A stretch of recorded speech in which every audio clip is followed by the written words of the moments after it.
আমি গরিব মানুষ, ধনী হতে চাই, ধনী হওয়ার বিশেষ কোনো আমল আছে কি না? অনেক মানুষই ধনী হতে চায়, কেউ কেউ টাকা পয়সায় ধনী হতে চায়, কেউ কেউ আমলে, ইলমে, ইমানে ধনী হতে চায়। আল্লাহর হাবিব সাল্লাল্লাহু আলাইহি ওয়াসাল্লামের কাছে একজন সাহাবী এসে বললেন, ইয়া রাসূলুল্লাহ, আপনি দোয়া করেন আমি যেন ধনী হই। নবীজি প্রথমবারে দোয়া করেন নাই, দ্বিতীয়বার আবার এসে বললেন যে আপনি দোয়া করেন আমি যেন ধনী হয়, নবীজি দোয়া করেন নাই। তৃতীয়বার যখন আবার এসে বললেন যে আল্লাহ রাসূল দোয়া করেন আমি যেন ধনী হই, তখন নবীজি দোয়া করেছিলেন, নবীজির দোয়া কবুল হয়েছিল এবং আল্লাহ তাআলা তাকে প্রচুর সম্পদ দিয়েছিলেন। পরবর্তীতে যেটা হয়েছিল, এই মানুষটি দিন থেকে দূরে সরে গিয়েছিল। মনে রাখবেন, হাদিসের মধ্যে আছে কাদাল ফাকরু আইয়াকুনাল কুফরা, দারিদ্রতা কখনো কখনো মানুষকে কুফুরের দিকে ঠেলে দেয়। সত্য, পেটে ক্ষুধা নিয়ে নামাজের মধ্যে মনোযোগ আনা যায় না। পেটে যখন আগুন জ্বলে, ক্ষুধার যন্ত্রণায় আপনি ছটপট করেন, তখন কিন্তু অনেক কিছু আপনি করতে পারেন না। তো ক্ষুধা নিবারণের জন্য চেষ্টা চালানো, এটা তো আল্লাহ তাআলা পবিত্র কোরআনেই বলেছেন।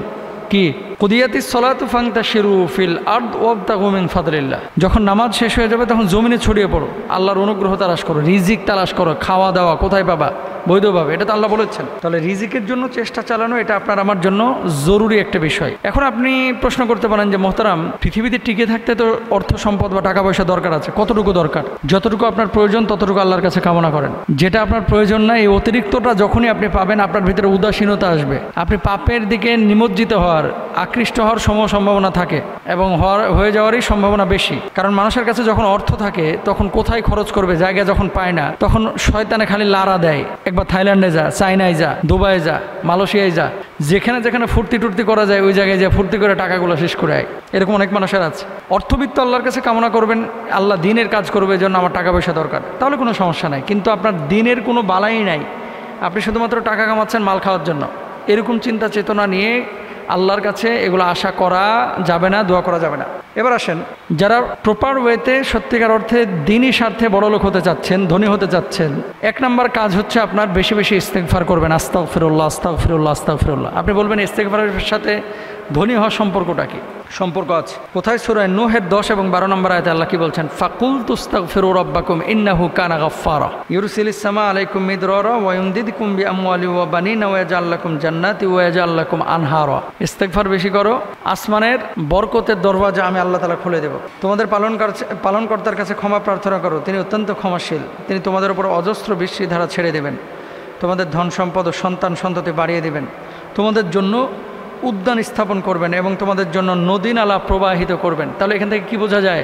সম্পদ বাড়ানোর জন্য ইস্তেগফারের সম্পর্ক আছে, এটা আল্লাহ তাআলা নিজে বলেছেন সূরা নূহের মধ্যে। তাহলে নিজে ধনী হতে চাইলে বেশি বেশি তওবা করেন, ইস্তেগফার করেন, আস্তাগফিরুল্লাহ পড়বেন, আস্তাগফিরুল্লাহ ওয়া আতুবু ইলাইহি এটা পড়বেন। 2 নম্বর, যাকাত বেশি বেশি দিবেন। ইন্নামাস সাদাকাতু লিল ফুকারা ওয়াল মাসাকিন ওয়াল আমিলিনা আলাইহা ইলা আখিরিল আয়া। সুদীর্ঘ আয়াতে আল্লাহ সুবহানাহু ওয়া তাআলা বলেছেন, এই যাকাত যদি কেউ দেয়, হাদিসের মধ্যেও আছে, আল্লাহ সুবহানাহু ওয়া তাআলা তার জন্য বরকতের দরজা খুলে দেন। যারা যাকাতের হকদার, পাওনাদার, তাদের হাতে এই যাকাতগুলো পৌঁছে দেবেন ইনশাআল্লাহ। 3 নম্বর, আত্মীয়তার সম্পর্ক বজায় রাখার চেষ্টা করবেন। আনাস বিন মালিক রাদিয়াল্লাহু তাআলা আনহু বর্ণনা করেন, আমি শুনেছি রাসূল আকরাম সাল্লাল্লাহু আলাইহি ওয়াসাল্লাম বলেছেন, যে ব্যক্তি পছন্দ করে যে তার জীবিকা বৃদ্ধি হোক, তার মৃত্যুর পরে সুনাম থাকুক, সে যেন আত্মীয়তার সঙ্গে সদাচরণ করে। তাহলে আত্মীয়তার সম্পর্ক রক্ষা করা ধনী হওয়ার জন্য এটাও জরুরি। 4 নম্বর, দোয়ার আমল। কি দোয়া করবেন? আল্লাহুম্মা ইন্নী আউযু বিকা মিনাল কুফরি ওয়াল ফাকরি, আল্লাহুম্মা ইন্নী আউযু বিকা মিন আযাবিল কবরি লা ইলাহা ইল্লা আনতা। এই দোয়াটি আপনারা করবেন। 5 নম্বর, সবশেষ যে কাজটি করবেন, আল গিনা গিনান নাফস। কিছু মানুষ আছে যে মানুষগুলো আন্তরিকভাবে ধনী, আর কিছু মানুষ আছে যে মানুষগুলো আন্তরিকভাবে ধনী না। মানে কি, এর যতই দেন এর মুখে কখনো হাসি ফুটবে না, এরকম কিছু মানুষ পাবেন। অল্পে তুষ্টে থাকার মানসিকতা যার ভিতরে আছে সে মানুষটি ধনী। সুতরাং অল্পে তুষ্ট থাকতে হবে, আন্তরিকভাবে আল্লাহ আমাকে ভালো রেখেছেন, নিয়ামতের মধ্যে রেখেছেন, সুস্থ রেখেছেন, এগুলো মাথায় রাখতে হবে। আল্লাহ তাআলা আমাদেরকে বোঝার তৌফিক দান করুন।